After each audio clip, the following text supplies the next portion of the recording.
what it takes to buy a home in Boulder, Colorado.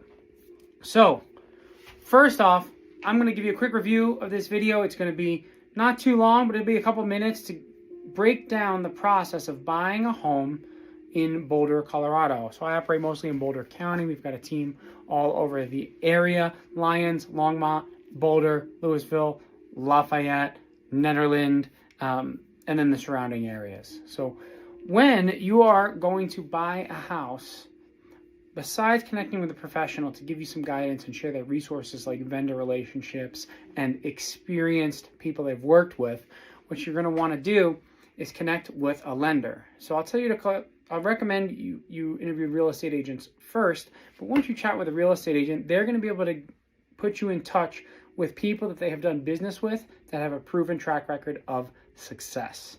So we're going to want to talk to a lender. When we talk to a lender, you're going to talk about a couple of things.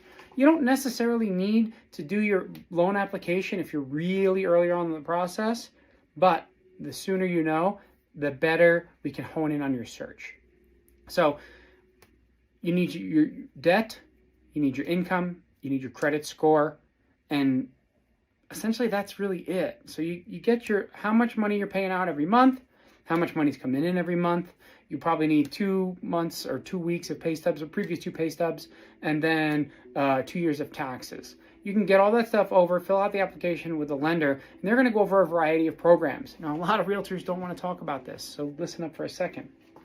When you're talking to lenders, they're going to offer you a variety of programs, and it can seem overwhelming, but it's not that difficult, right? There's conventional loans. There's an FHA loan, which is short for Fair Housing Authority. There are VA loans, which are Veterans Administration, just like the VA to be. Thank you, service members. You get great benefit when buying homes.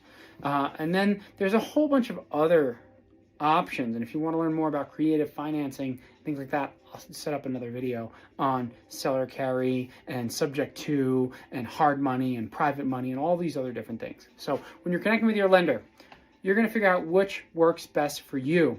Conventional loans typically take a little bit more to qualify for, a little bit more of a down payment, so they can be more appealing to sellers.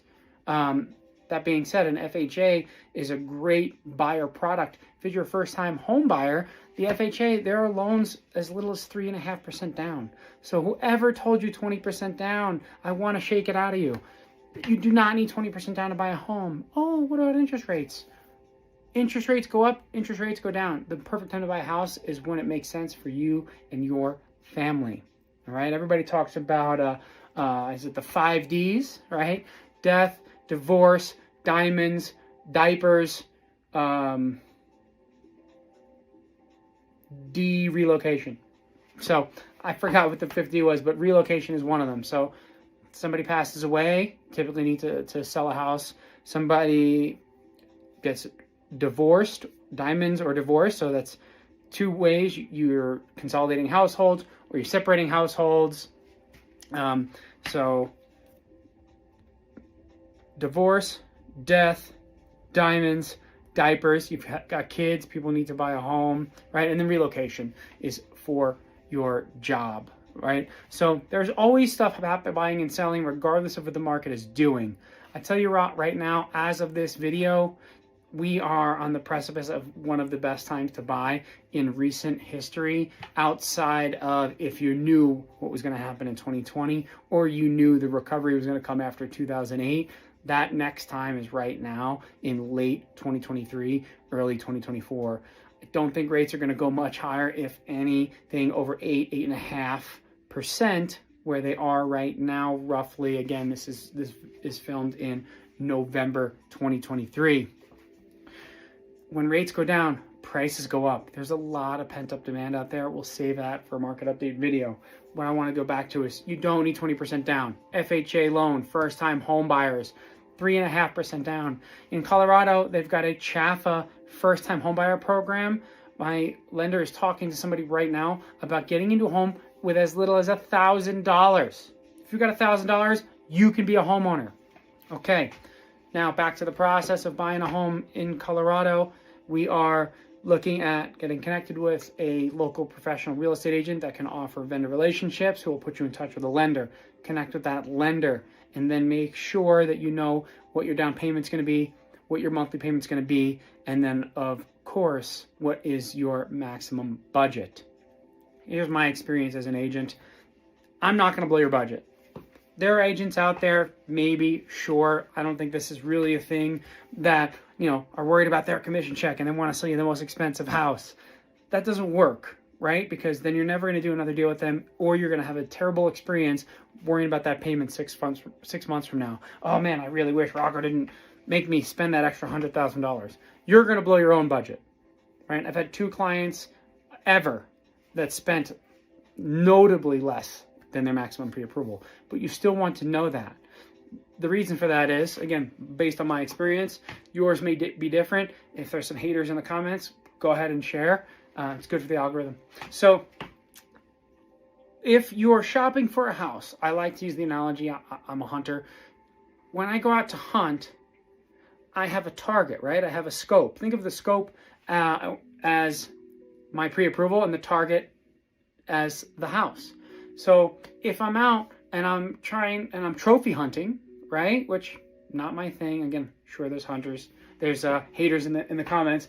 But if you're a trophy hunter and you're looking for the biggest, baddest bull out there, or the biggest, baddest buck, well, I got to make sure I have the right ammunition, the right rifle. Same thing when you're buying a house. If I want a 5-bedroom, 4-bath house in downtown Boulder, well, I need to know that I can afford $3-4 million if I want to walk to Pearl Street and have that big of a house. On the flip side, if my budget's a little different than that, and I don't need to be in downtown Boulder, but I do need a garage, right? I need a garage, right? We need to understand, and your realtor should help you with this, exactly where we're going to look by price point, okay? Here's what happens. We go out and we look at houses. You don't get a pre-approval. You're not ready. We look at houses, and we look at stuff that, let's say, $600,000. We look at $600,000 homes. You fall in love with a house. We go to get you pre-approved, and we realize, wow, your maximum budget is $550,000. That's going to turn into a bad experience for you as the client, for me as your agent, and as well as for the lender who's going to be late to the game and say, sorry, the numbers are the numbers.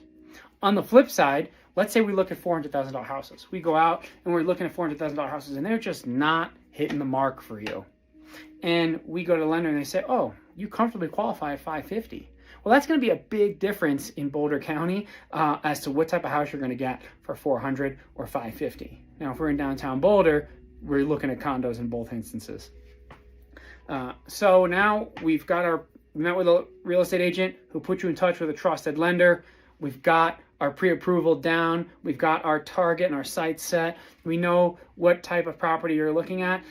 This is the fun part. Let's go look at houses. You're going to have to do work as the client, but your agent's going to have to do work as well. Listen, it's not 1978. I don't have a secret magic book with all of the listings. You've got the internet. You've got the Zillows, the Realtor.coms, the Redfins.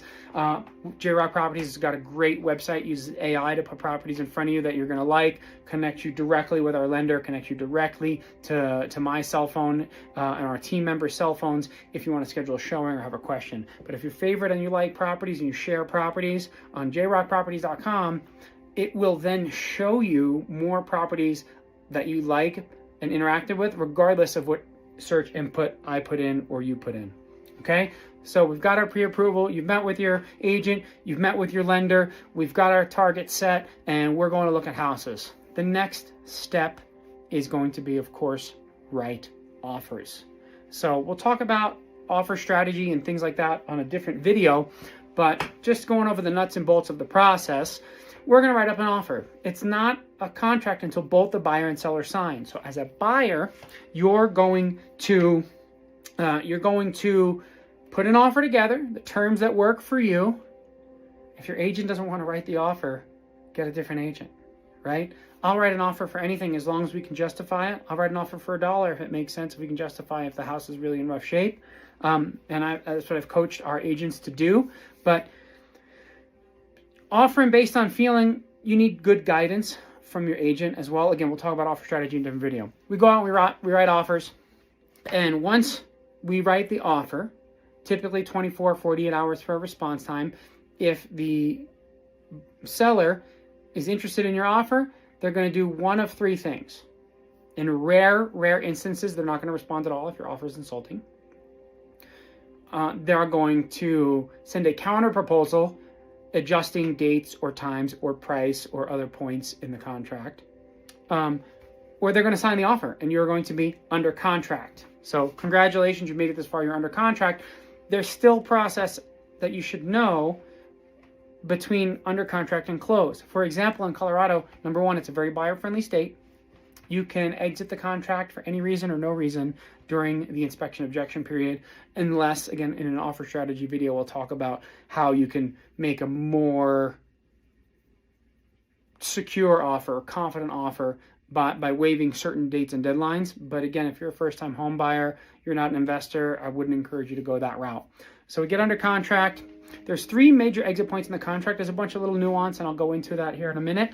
3 major exit points in the contract. Number 1 is the inspection objection, typically about 10 to 14 days from the date of contract. So once we're under contract, you got about 10 to 14 days to do any and all inspections you want. General inspector, if the general inspector highlights some things that they're not familiar with, we can get specific inspections done.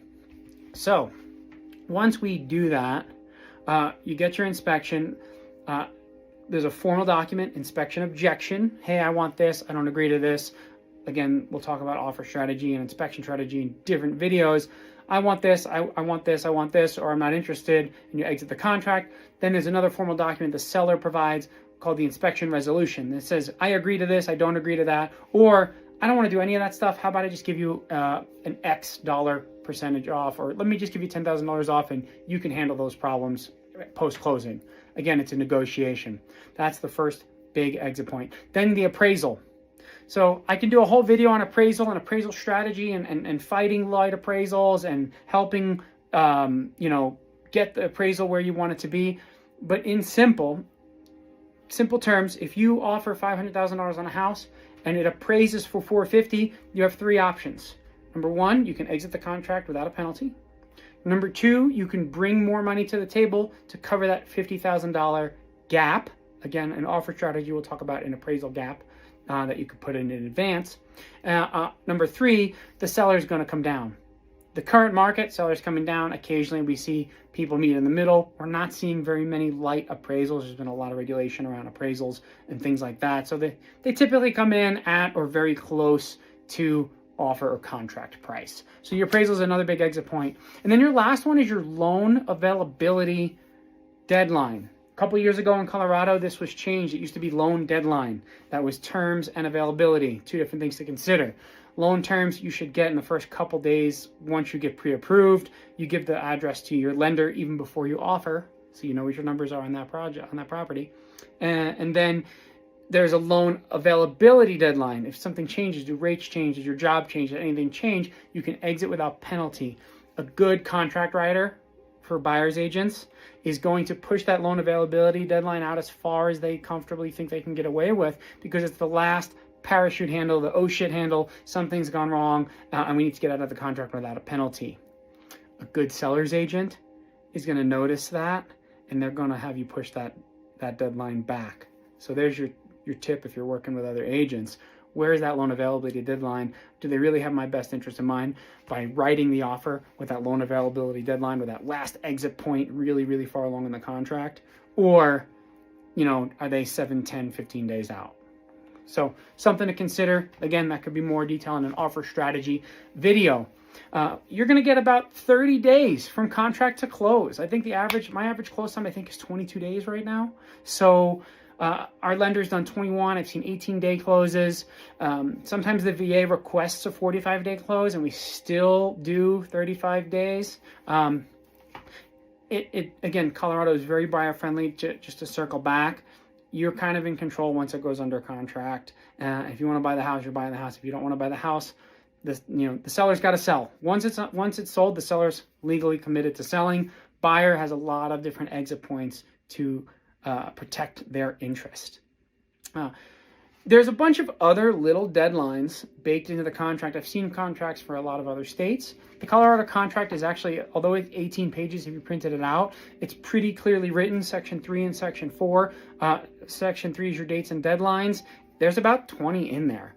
There's your inspection, there's loan availability, there's your inspection, there's title work, there's on-record title and off-record title. On record title is just all the information that they pulled off of public record at the title office. And then there's also off record title. If the handyman comes out and didn't actually properly file a lien, but he's owed money from construction work, that could be an off record title issue. Get the owner's extended coverage. If you don't know what that is, talk to your agent, talk to your lender, talk to your title rep, or give us a call at JROC Properties. We'll help you out. So again, Colorado is a very buyer-friendly state. We're also a title state. So if you're watching this video and you're in a different state, some states have an attorney review period. Colorado doesn't do attorney review periods. We have a title company, which is non-biased third party, called a Scrivener, essentially a record keeper. They're going to file all the documents, remove the old, make sure the old liens are removed, the new liens are added. Some utilities like water and sewer are transferred to title. Electric and gas, you're going to make your phone call for. Same thing for cable and internet. And what else do you guys need to know about the process of buying a home in Boulder County, Colorado? Again, Boulder, Longmont, Lyons, Erie, Louisville, Lafayette. We do a lot of business in the Boulder L towns. So what else? Dates and deadlines. Again, section 3 in the contract, they line it out. If you have an HOA, there's an HOA documents deadline. If you find out that you can't have a dog and you need to have a dog at your HOA and the HOA doesn't allow it in your condos and townhomes, you can exit the contract without penalty. Now, communicate with your agent.